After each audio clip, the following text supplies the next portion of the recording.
Welcome to the Man of Recaps. This is Avatar: Way of the Water. Welcome back to Pandora, a world of incredible natural beauty where all the wildlife wants to kill you. It's basically Space Australia. It's been a long time since the first movie, so watch my recap if you don't remember that. Now Jake Sully and his love Neytiri have had a bunch of Na'vi kids and are living their happily ever after. But of course that couldn't last, because now the humans are coming back, and they're coming back in force. So Jake is leading the fight against them, and the Na'vi are doing pretty good because the humans still haven't made arrow-proof windshields. Now Jake and Neytiri have two sons, Responsible Son and Reckless Son. Today Reckless Son joins the fight and almost gets himself killed. Their eldest daughter is actually adopted because she was immaculately conceived from Sigourney Weaver's Avatar body, so watch out for that. And they also got an adorable little baby daughter. And they've got one bonus kid, a human named Spider. Yet when they kicked all the humans off the planet, kids can't go into cryosleep, so Spider had to stay behind and has been raised like a Na'vi. The humans' big plan to win this time is to resurrect the evil Colonel from Avatar 1 in a new Na'vi body. Their job is to kill the Na'vi leader, the rebel human Jake Sully. On their very first scouting mission, they happen to capture Jake's kids, as well as Spider, who turns out was the Colonel's son.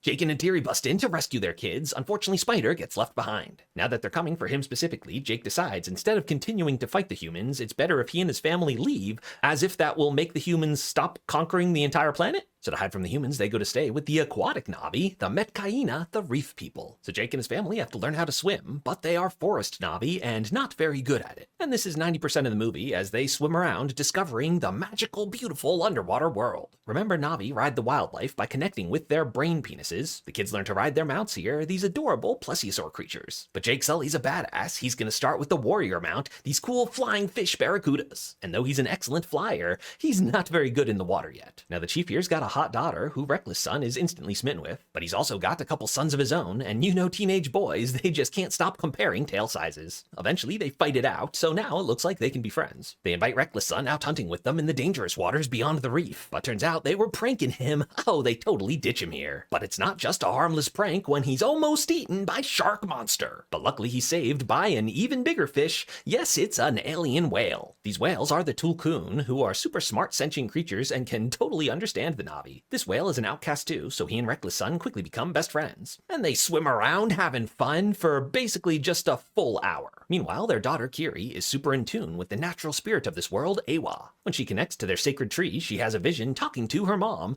but she doesn't get any answers. Instead, she has a seizure, which is very bad underwater. The good human scientists who stayed behind fly on out to help her, and turns out she's not talking to Awa, she's just schizophrenic. Meanwhile, Bad Colonel is trying to befriend his son Spider. He convinces them to help out a little by teaching them how to be Na'vi. So he shows them if you want to be a real Na'vi, you gotta learn to ride a pterodactyl. And he and Spider bond a little as he realizes maybe his dad's not all bad. But now they realize Jake is hiding with the water Na'vi, so they bust out there and start burning villages. So yeah, nah, he's still pretty bad. The water tribe wants to fight back, but Jake convinces them it's a fight you can't win. It's me they want, so I'll just leave, as if that'll make them somehow stop conquering the entire planet. Now the boat the Colonel is hitching a ride on is crewed by exclusively New Zealanders, and turns out it's a whaling ship, and so it's a brutal, heart-wrenching scene as we watch them kill one of these whales. Remember in the first movie, the humans were after the precious metal unobtainium? Well, now they found something even better. Turns out these whales' brain juice is the key for human immortality. Reckless Son swims off to go save his whale best friend, and all the other kids go to try to save him. And once again, all the kids end up captured. With the kids in trouble, now it's time, the Na'vi swim to war. And it's Whale Bro who starts the fight by, attacking the boat. Turns out the only reason humans were able to kill these whales is because they didn't fight back. They've all sworn a vow of non-violence. But this one's decided it's time to fight, and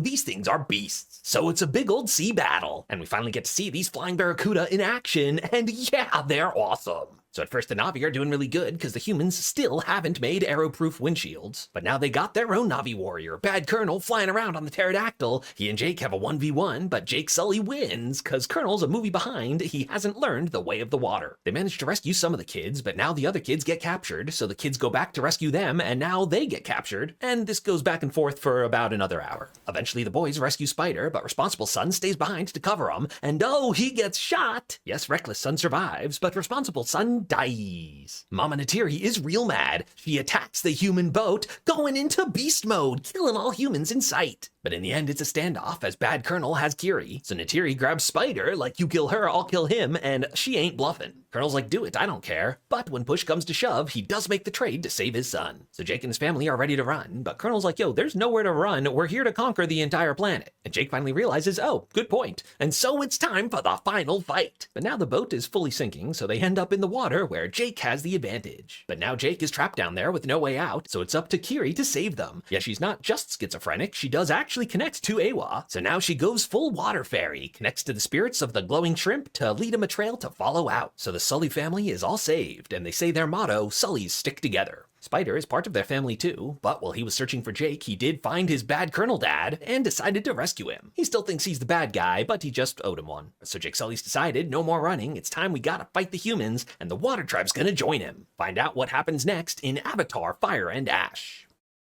If you liked this recap, hit that subscribe button for more of the best recaps of TV and movies.